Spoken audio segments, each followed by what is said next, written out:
അപ്പോൾ നമ്മൾ റെയിൻ ഫോറസ്റ്റിൻ്റെ അകത്തേക്ക് പോവാണ്.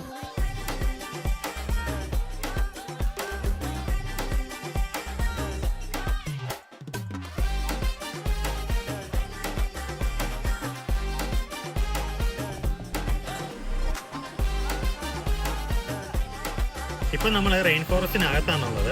നല്ല തണുപ്പ്, അതുപോലെ നല്ല രസമുള്ള ഒരു ആംബിയൻസ്. എന്ന് വെച്ചാൽ ചെറിയൊരു ഇരുട്ടും ഒക്കെ, വെയിൽ പോലും അകത്ത് കിടക്കുന്നില്ല.